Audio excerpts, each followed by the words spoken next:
Please wait while I tattoo your new identity on your arm. Idiocracy wasn't supposed to be prophetic. It was just a dumb comedy about a future where society keeps getting dumber. But somehow, this 2006 flop has aged into one of the most talked about movies of the past 20 years. From the fact that the actors were literally told to wear Crocs because they looked too stupid to ever catch on, to the studio bearing the film with almost no promotion. Today we're diving into 20 of the weirdest and funniest facts you never knew about Idiocracy. Fact 1. The idea came from Disneyland. Sometimes the strangest ideas come from the most ordinary places. For Mike Judge, the creator of Beavis and Butthead and Office Space, the spark for Idiocracy didn't hit him in a studio meeting. It happened on a casual trip to Disneyland. As he walked around the park, Judge couldn't help but notice how people behaved. Families juggling armfuls of fast food, kids screaming over soda, tourists glued to mindless entertainment. It was loud, messy, and a little brain-numbing. He looked around and thought, what if this wasn't just a theme park thing? What if society really kept heading in this direction and the dumb people outbreed the smart ones?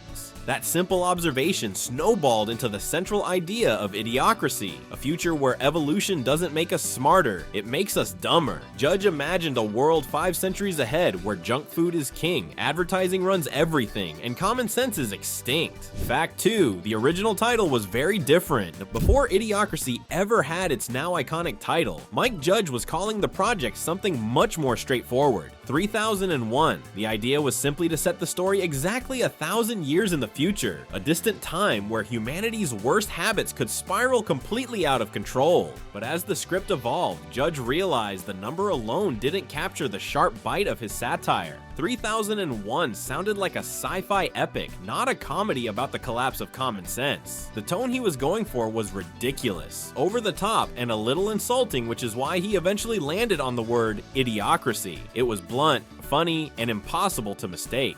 The title shift was more than just branding. It set the stage for audiences to know exactly what they were in for, a world ruled by stupidity. Ironically, the new name also ended up being one of the film's biggest hurdles, but we'll get into that later. Fact 3. Terry Crews had to audition 5 times. It's almost impossible to picture anyone else as President Dwayne Elizondo Mountain Dew Herbert Camacho, the loud, gun-toting former pro wrestler who runs the country. But here's the twist. Mike Judge wasn't immediately sold on Terry Crews for the role. When Crews first auditioned, Judge didn't quite know if he could pull off the over-the-top energy needed for Camacho, so he made him audition again and again. In fact, Crews had to read for the part 5 different times before Judge finally gave him the green light. Looking back, it's almost hilarious to imagine Judge hesitating. Crews didn't just play Camacho, he became Camacho. His larger-than-life presence, the booming voice, the wild hand gestures, even the way he delivers the State of the Union while firing a machine gun into the air, it's one of the most memorable performances in the whole movie. Fact 4. Crocs were chosen because they looked too stupid to ever catch on. There's a shuttle down in the Costco. Drop us right by the time machine. One of the funniest behind-the-scenes stories in Idiocracy has to do with the shoes. If you rewatch the movie, you'll notice that almost every character in the future is wearing bright plastic slip-ons. Yep, Crocs. Now here's the kicker. In 2005, when they were filming, Crocs were practically unknown. They weren't trendy, they weren't popular, and most people had never even heard of them. To the costume department, they looked so bizarre that they figured it was perfect. They wanted the fashion of the future to look ridiculous, but also believable, so they picked Crocs thinking there's no way these things will ever catch on in real life. Mike Judge even joked that they almost didn't use them because he was worried they might accidentally become a trend. And sure enough, within a couple of years, Crocs exploded into mainstream fashion. Suddenly, the dumb shoes of the future were everywhere, from kids to doctors to even celebrities. Fact 5. Real brands actually gave permission for their parodies. In the custody of Carl's Jr. Carl's Jr. Fuck you.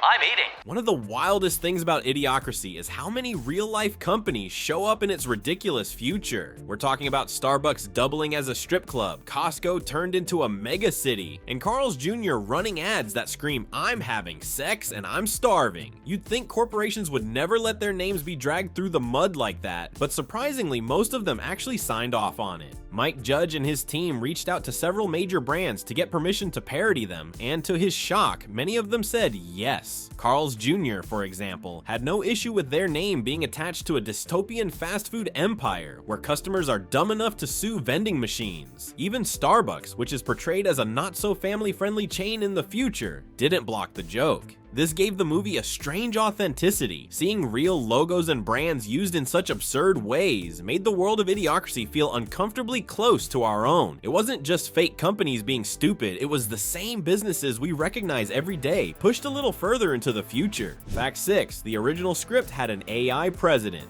When most people think of Idiocracy, the first character that comes to mind is President Camacho, loud, shirtless, blasting a machine gun in Congress, and screaming his way through the State of the Union.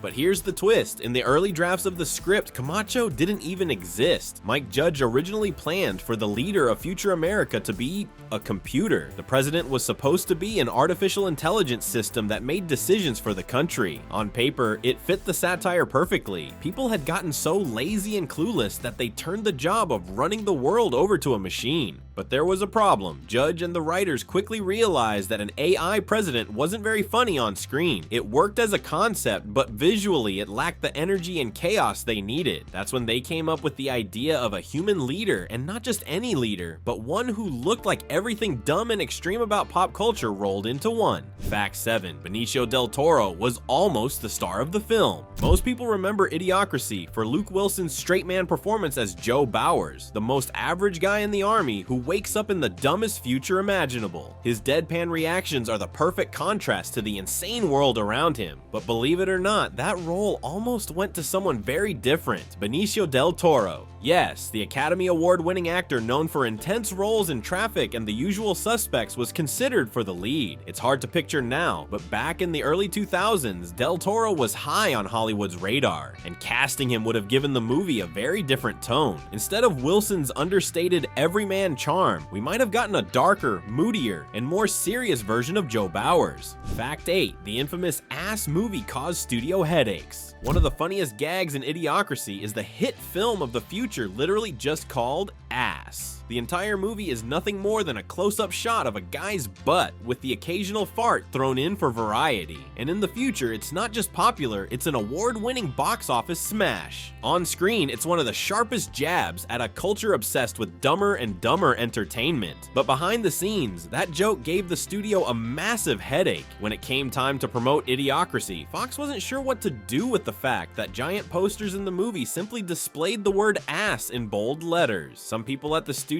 thought it was too crude, while others worried it would offend audiences or cause censorship issues. Fact 9. Mike Judge snuck in Office Space cameos. Mike Judge loves to keep his creative universe connected, and if you watch closely, Idiocracy actually features surprise appearances from 2 stars of his earlier cult classic Office Space. First up is David Herman, the actor who played the frustrated programmer Michael Bolton in Office Space. In Idiocracy, he pops up in a completely different kind of role this time as President Camacho's Secretary of State, a nervous and inept government official. It's a quick part, but Herman nails the absurdity of the bureaucratic chaos. And then there's Stephen Root, unforgettable as Milton the mumbling guy with the red stapler in Office Space. Root appears in Idiocracy as Judge Hector the Hangman BMW. It's just a small cameo, but fans who know his past work always light up when they catch him. Interestingly, Root wasn't even credited in the film, making it more of an Easter egg for sharp-eyed viewers. Fact 10. Fox barely promoted the movie. Most comedies, even small ones, get some kind of push from the studio. Trailers, posters, maybe a few interviews to drum up attention. But when Idiocracy was finished, 20th Century Fox seemed to completely lose interest. They gave it almost no promotion at all. There were no big trailers in theaters, no TV spots, and not even advanced press screenings for critics. Usually that's a red flag if a studio refuses to show critics the movie before release. It's often because they think it will get bad reviews. But in this case, it was stranger than that. Reports suggest that Fox's marketing department was actually nervous about the film's content.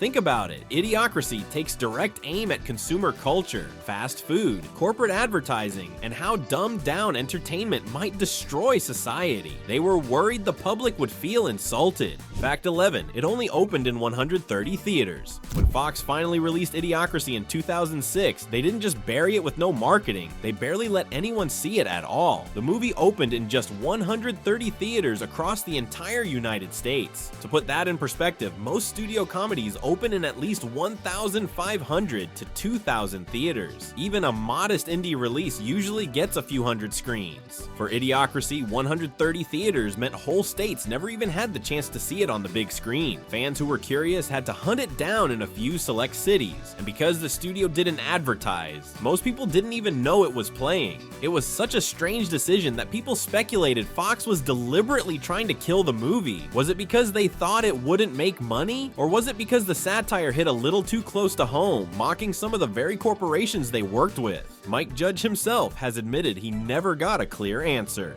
Fact 12. The crew killed grass on purpose to make the future look dead. When you watch Idiocracy, one of the small details that makes the world feel so bleak is the way everything looks run down. The lawns are dead, the plants are gone, and the environment feels like it's been completely neglected. But here's the questionable part. That look didn't come from CGI or fancy set design. The crew actually destroyed real grass to get it. The movie was filmed in Texas, where the landscape of the set was naturally green and alive, which didn't match the idea of a dystopian future where nobody cares enough to take care of the planet. To fix this, the production team went out and deliberately killed patches of grass. They poured bleach, covered areas with tarps to block the sunlight, and left parts of the set looking scorched and barren. Fact 13, it was a box office flop. With only 130 theaters and no promotion, the fate of Idiocracy was basically sealed before it even started. When the numbers came in, the film had grossed less than $500,000 domestically. For comparison, even small comedies at the time could pull in millions during opening weekend. Considering the film's estimated budget was between $2 million and $4 million, the box office take wasn't even close to breaking even. On paper, it looked like a complete failure. Fox didn't bother expanding the release, and for a while it seemed like the movie would fade away and be forgotten. But here's the twist. Even though the movie bombed, critics and early audiences who did manage to see it recognized that Judge had made something unique. Fact 14, DVD sales saved the movie and made it a cult classic. After Idiocracy bombed in theaters, it could have easily disappeared forever. Most box office flops are forgotten within months, but this one had a secret weapon: DVDs. When Fox quietly released the movie on home video in 2007, something strange happened and it started spreading like wildfire. People who had never even heard of it in theaters stumbled across it on DVD rental shelves at places like Blockbuster, or saw friends recommending it online. Word of mouth turned it into a must-see hidden gem. Audiences who discovered it at home connected with its over-the-top satire, but they also felt the sting of how real it seemed. The jokes about junk food companies, dumbed-down entertainment, and corporate control of everything felt less like science fiction and more like a prediction. The film went from being a buried comedy to being hailed as a warning about where society was headed. Fact 15, test screenings didn't get the joke at all. Before Idiocracy hit theaters, well, the tiny number of theaters it got, Fox held test screenings to gauge how audiences reacted. But instead of laughter and excitement, Judge ran into a problem. People didn't get the joke. The satire was so blunt, so on the nose, that certain viewers thought the film was just a dumb comedy instead of a smart critique of society. Fox executives panicked, worried that general audiences wouldn't understand the satire at all. Their solution: force Judge to make changes. For example, in early cuts of the movie, the corporation Carl's Jr. played a much bigger role in the dystopian world, but Fox worried about the legal blowback. They also asked Judge to tweak certain product placements, tone down scenes that might offend advertisers, and cut moments that slowed down the pace for casual viewers. Fact 16, the logos were designed with subtle gags.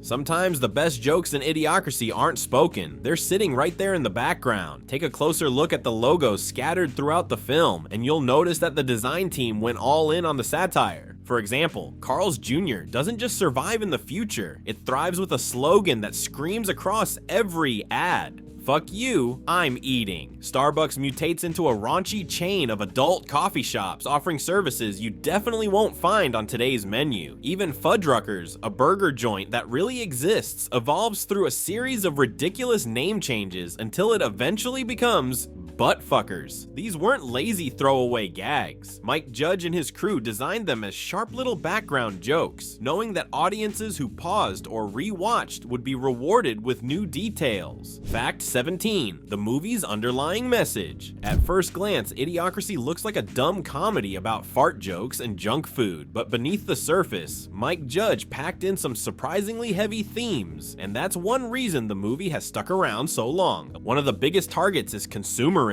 The future of Idiocracy is plastered with logos, ads, and slogans that never let the characters or the audience breathe. Hospitals are sponsored by corporations, food is delivered through vending machines, and even basic human needs are tied to products. It's not just funny, it's unsettling because it exaggerates the advertising creep we already deal with in real life. Then there's anti-intellectualism. In the film, people who try to think critically are ignored, while loud, brash, and often nonsensical voices are the ones that rise to power. Joe Bowers, the most average man of 2005, becomes the smartest person alive in 2505, not because he's brilliant, but because everyone else has gotten dumber. Fact 18. A spin-off was discussed but never made. Believe it or not, there was a time when Idiocracy could have grown beyond that one cult film. After its release, Mike Judge and 20th Century Fox briefly kicked around the idea of doing a spin-off, either a TV series or a sequel that dove deeper into the insane future world he had created. The logic was there. The movie's world is so densely packed with satirical jokes, corporate sponsors, dumbed down technology, even the weird court systems that it felt ripe for expansion. A spin-off could have explored side stories, like how Starbucks became, well, what it became, or followed other characters surviving in a society where common sense no longer exists. Fans even started speculating about it online. Some suggested a prequel showing the slow decline from our present into the dumbed down future, while others wanted more President Camacho because who wouldn't? Terry Crews was already a breakout star in the role, and his character had endless comedic potential.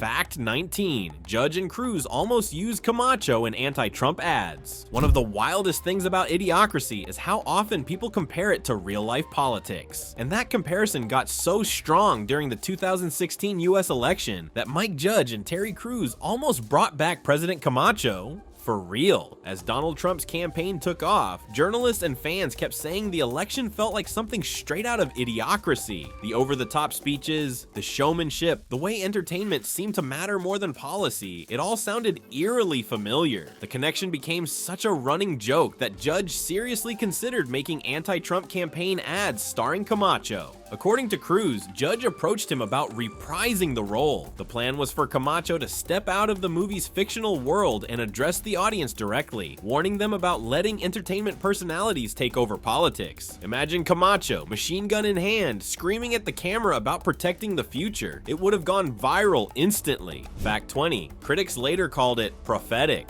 When Idiocracy first came out in 2006, most critics shrugged it off. The limited release, the lack of marketing, and the outrageous humor made it look like just another dumb comedy. But as the years went by and as reality started to look more and more like the movie's dystopia, critics went back and gave it a second look. What they found was a satire that felt less like a joke and more like a prophecy. The rise of junk science, the flood of corporate advertising, the way politics began rewarding entertainment over substance all mirrored Judge's exaggerated vision. Suddenly, what once felt absurd now seemed uncomfortably close to home. By the mid-2010s, major outlets like the New York Times, The Atlantic, and Wired were running think pieces about how Idiocracy had gone from cult comedy to cultural warning. Some critics even admitted they dismissed it too quickly, not realizing how sharp its commentary was until the real world caught up.